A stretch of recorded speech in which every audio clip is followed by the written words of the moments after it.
అయితే సార్ ఇప్పుడు అచీవ్మెంట్స్ చూస్తున్నాం మనం, కానీ ఈ జర్నీలో అంటే కొన్ని మారుమూల ప్రాంతాల్లో కొన్ని తండాల లాంటి చోట ఇలా ఎవరైతే అంటే ఇప్పుడు లేదు, ఒక మీరు స్టార్ట్ చేసిన కొత్తల్లో ఎడ్యుకేషన్ గురించి అవేర్నెస్ తెస్తానికి కొంతమంది వెళ్తే వాళ్ళని రానికపోవటం కానీ, దాడులు జరపటం కానీ ఇలాంటివి ఎప్పుడైనా ఫేస్ చేశారా? అసలు గీతలు గీసేది మాకు, ఈ గీత దాటి వస్తే మీ వీపు పగులుతుంది. మాట్లాడితే మర్యాద దక్కదు. ఓకే, మా జీవితాలు మేము ఏదో బతుకుతున్నాము అండ్ మీరు డిస్టర్బ్ చేస్తున్నారు, సిస్టంలో ఉన్న ఒక ఒక ఒక కల్చర్ను డిస్టర్బ్ చేస్తున్నారు. ఇట్లా చాలా జరిగినాయి. కార్యకర్తలు, మాతో పనిచేసే కార్యకర్తలు గట్టిగా నిలబడ్డారు. లేకపోతే జారిపోతే చాలా కష్టం ఉంటుండే. వాళ్ళు నిలబడి మేము ఉన్నాము, పిల్లల కోసం ఉన్నాము అని ఎక్కువ మేము అటువంటి ఘర్షణను దాన్ని ఒక సామాజిక నియమాన్ని మార్చడానికి యూజ్ చేశాం. ఘర్షణలోకి దిగలే మేము. ఘర్షణ ఎప్పుడైనా పెట్టుకుంటే మనము ఫెయిల్ అవుతాం, మన బలం తక్కువ కదా.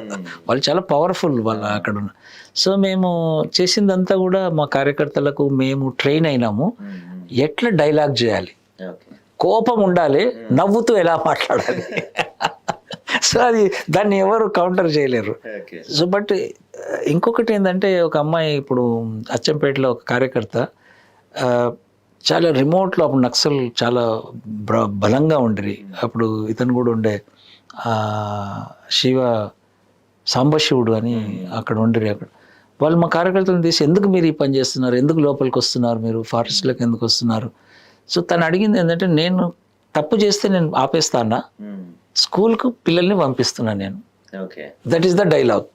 లేదు మీరెవరు మాకు చెప్పడానికి అంటే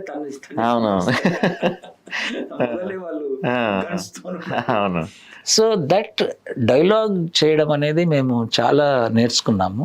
దానివల్ల ఇంకోటి, చైల్డ్ మాకు చాలా బలం. చైల్డ్ గురించి చెప్పడం అనేది సమాజంలో యాక్సెప్టెన్స్. పెద్దవాళ్ళ గురించి మాట్లాడితే ఏం చేస్తారో తెలియదు, కానీ చైల్డ్ గురించి మాట్లాడినప్పుడు ఆ సున్నితత్వాన్ని మేము దాన్ని మేము క్యాష్ చేసుకోగలిగాము. అండ్ పిల్లలు మార్పు తీసుకురావడం. నేను చదువుతాను 1 ఇయర్లో పిల్లలు, 10 ఏళ్ళ పిల్లలు, 12 ఇయర్స్ చైల్డ్, స్కూల్కి ఎప్పుడు పోని పిల్లలు 1 ఇయర్లో చదవడం నేర్చుకునేది. దట్ మాకు చాలా. అండ్ స్కూల్కి పంపించేటప్పుడు అప్పుడు ప్రాబ్లం ఇంకొకటి, స్కూల్లో ఈ లాటరల్ ఎంట్రీ లేదు. మేము మొదలు పెట్టినప్పుడు బ్రిడ్జ్ కోర్స్ అనేది మేము చేసి పిల్లల్ని తయారు చేసి పంపించేది. అప్పుడు 1, 2, 3 చదవాలి. ఇప్పుడు 12-year-old చైల్డ్, 10-year-old చైల్డ్ పిల్లలు అన్నారు, మేము మా ఫ్రెండ్స్తో కూర్చుంటాం, మేము 1లో కూర్చోం.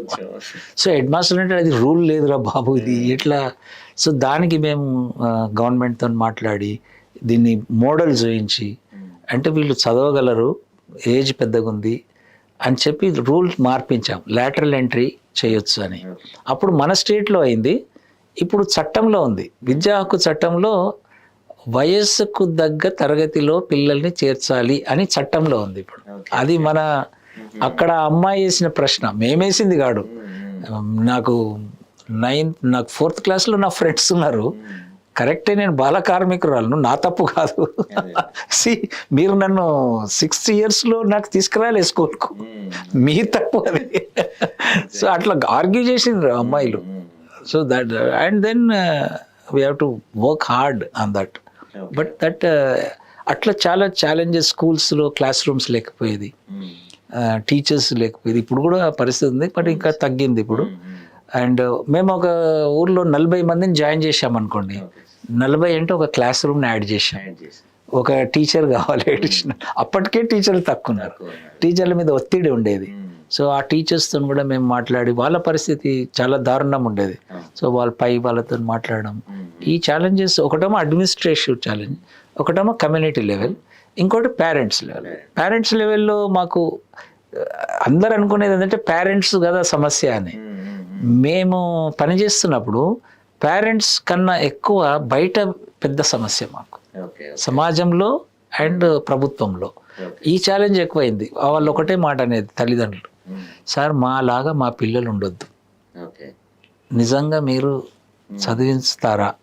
ఈ 2 ప్రశ్నలు అడిగేది. ఈ రెండింటికి సమాధానం చెప్పడానికి మేము ట్రై చేసేది. మీరు కూడా పాల్గొనండి, ట్రై చేద్దాము, వాళ్ళు కూడా ట్రై చేసిన వాళ్ళే అంతకుముందు డ్రాప్ అయి ఉంటారు. సో దట్ లైన్ ఈజ్ మా ఇంకేం కావాలి మనకు. బట్ ఇటు సిస్టమ్ రెడీగా లేదు. రెడీ లేకుండా దాన్ని తయారు చేయడం మాకు కూడా కొత్త. గవర్నమెంట్తో మాట్లాడడం కొత్త. కలెక్టర్ అనేటోడు ఎట్లా ఉంటాడో తెలియదు. ఒక్క హెడ్ మాస్టరే తెలుసు మనకు. ఈయన మొదలు పెట్టి అవునవును, అదే ప్రభుత్వం పైగా హెడ్ మాస్టర్ అందుబాటులో ఉంటారు మనకి. ఉంటాడు. గవర్నమెంట్ అంటే అదే అవునవును, దాని పైన ఒకరు ఉంటారు, ఇంకా పైన ఉంటారు. ఏమైనా అంటే మనకు చెప్తారు కదా, పై వాళ్ళని అడగారు. ఆ పై ఎవరు అనేది కనుక్కునేసరికి మాకు 2 సంవత్సరాలు పట్టింది. ఆ పైన ఎవరు, అసలు ఎవరు నిర్ణయం తీసుకుంటారు. So that is where challenges. Okay okay sir. అయితే ఇప్పుడు అంటే మీరు ఇందా చెప్పినట్టు చాలా కష్టపడి వాళ్ళని స్కూల్ దాకా తీసుకొచ్చారు. 1 month 2 months. ఆ 1-2 months అయిపోయిన తర్వాత రకరకాల ప్రాబ్లమ్స్, అంటే ప్రతిసారి మనం వెంట ఉండలేం. పేరెంట్స్ ఇష్యూస్ కానీ, ఫ్యామిలీ ఇష్యూస్ కానీ, రకరకాల వల్ల మళ్ళీ వాళ్ళు బ్యాక్ వెళ్ళిపోయిన వాళ్ళు కూడా ఉంటారు. సో అక్కడ ఏమన్నా మీరు రివ్యూ చేస్తుండే వాళ్ళ ఎప్పుడన్నా? ఇది మేము దృష్టిలో ఉంది మాకు. ఎందుకంటే పిల్లలకు చాలా సపోర్ట్ ఉంటేనే నిలబడగలుగుతాం.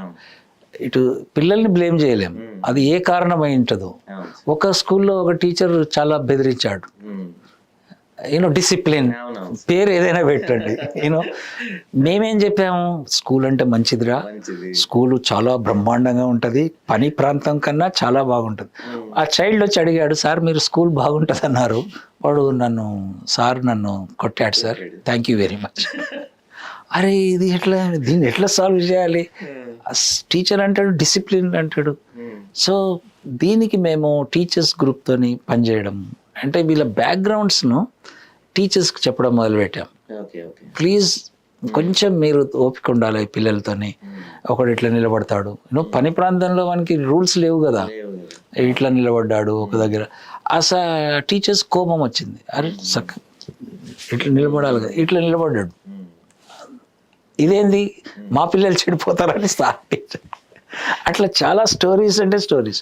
సో మేము ఏం చేసామంటే కమ్యూనిటీలో కొంతమందిని తయారు చేసాం వాచింగ్ చేయడానికి. మీరు అన్నట్టుగా మా ఎంవిఎఫ్ కొంచెం పని చేయగలదు కానీ మొత్తం ఉండలేదు అక్కడ. సో కమ్యూనిటీలో ఎవరైతే, అండ్ మన interesting thing is, I think అంతటి ఉంటుందో ఉండదో కానీ తెలంగాణ, ఆంధ్ర ఇక్కడ ఒక కల్చర్ ఉంది. ఊళ్ళల్లో సామాజిక కార్యకర్తలు ఉంటారు, వాళ్ళు పని లేకున్నా మీరు మీడియా ఉన్నారు కదా, మీకే ప్రశ్నలు వేస్తుంటారు అప్పుడప్పుడు. వాళ్ళు అన్ని విషయాలు మాట్లాడుతుంటారు.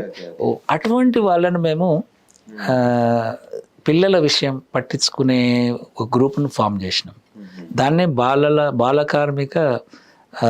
బాలల హక్కుల పరిరక్షణ వేదిక అని ఒక గ్రూప్లో, ఏజ్ బార్ ఎంతైనా ఉండని 80 years to 20 years వరకు. సో వాళ్ళందరినీ మేము చేసి వాళ్ళకి ఓరియంటేషన్ ఇచ్చాం. మీరు ఇంతకుముందు అన్నట్టుగా పిల్లల పట్ల ఎందుకు మనం పనిచేయాలి అనేది. సో వాళ్ళు వాచ్ చేయడం, సో వాళ్ళకు కొంతమందిని అప్పచెప్పడం. ఇగో మీరు 20 మంది పిల్లలు మీ వాడలో ఉన్నారు, రోజు స్కూల్. వీళ్ళే కాదు మిగతా పిల్లల్ని కూడా చూడండి, బాల కార్మికులే కాదు మిగతా పిల్లలు. సో పిల్లలకి ఏమైనా ఇబ్బంది వచ్చినప్పుడు వీళ్ళకి చెప్పుకునే ఒక స్పేసెస్ను క్రియేట్ చేసినాం. టీసీ ఉండదు, లేకపోతే వేరే స్కూల్ నుంచి అడ్మిషన్కి వస్తారు, అక్కడ కొంచెం ప్రాబ్లమ్స్ ఉంటాయి. ఇవన్నిటిని క్యాస్ట్ సర్టిఫికేట్ అప్పుడు చాలా ఉండేది. అప్పుడు ఇంకా అసలు ఆన్లైన్ లేదు, డిజిటల్, చాలా కష్టం క్యాస్ట్ సర్టిఫికేట్ తెచ్చుకోవాలంటే. ఆ ఎంఆర్ఓ ఆఫీసులకి వెళ్ళి రోజులు నిలబడాలి అక్కడ. ఎంఆర్ఓ ఆఫీస్ అది ఎప్పుడంటే క్యాస్ట్ సర్టిఫికేట్ జూన్ జూలై వ్యవసాయ పని, తల్లిదండ్రులు తిరగాల. అప్పుడు ఈ కార్యకర్తలను మేము ఈ పని చేసి పెట్టండి అన్నాం. సో వాళ్ళు తెలుసు కదా, ఊర్లో వాళ్ళు ఉన్నారు, టైం ఉంది వాళ్ళకు, అండ్ యంగ్ కూడా ఉండరు, చాలా ఎనర్జెటిక్. మీరు ఒక్కరోజు మీరు వీళ్ళతో పని చేస్తే వాళ్ళు కూలీకి వెళ్తారు, తల్లిదండ్రులు రిలీవ్ అవుతారు. మీరు ఈ పని చేస్తే చైల్డ్ స్కూల్కి వెళ్తారు. అరే ఏముందన్న ఇంత చిన్న పని మేము ఎందుకు చేయకూడదు అని వాళ్ళు వెళ్ళి, ఆ ఎంఆర్ఓ కూడా ఒక సిస్టమ్ పెట్టి వచ్చారు మన వాళ్ళే. ఆ సిస్టమ్ ఏంటంటే, సార్ మీరు రోజు ఎందుకు ఇస్తారు సార్, మాకు డే పెట్టండి, మేము ఒక 50 మంది ఉన్నారు. సిస్టమ్స్ ఎట్లా ఇవ్వాలి అయినా చూడండి. ఎంఆర్ఓ అన్నాడు, దిస్ ఈస్ బ్యూటిఫుల్ యార్, రోజు దిమాగ్ ఖరాబ్ అవుతున్నారు, మీరు 50 తీసుకురండి, ఆ రోజే ఇష్యూ చేస్తాను. అట్లా ఎంఆర్ఓస్ వాళ్ళు వీళ్ళను.